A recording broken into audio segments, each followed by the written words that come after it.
Okay guys, lagyan natin ng silicone insulator back to back.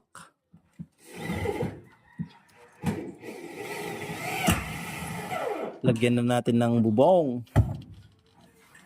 Yan, dito.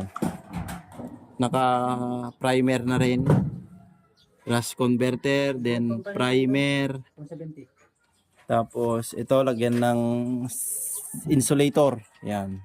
Tapos hanggang doon lang kasi kukulangin yung insulator natin, hindi na doon kasi meron naman tong bulada na nakatakip doon. Kaya siguro hindi na masyadong mainit diyan. Dito lang. Yung sakto sa araw. Oh. Wow.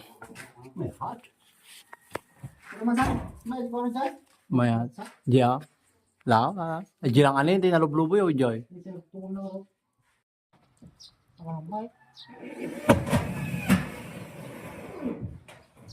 Sa basuling sumayab. Kadayagan na.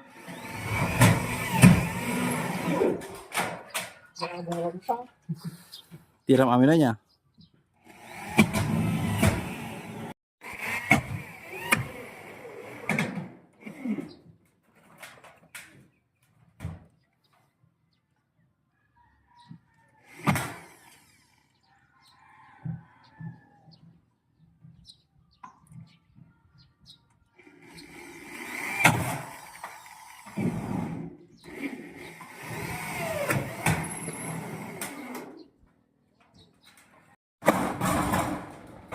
Concrete gutter, alright.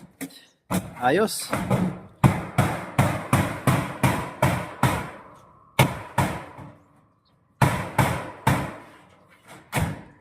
Kita atin.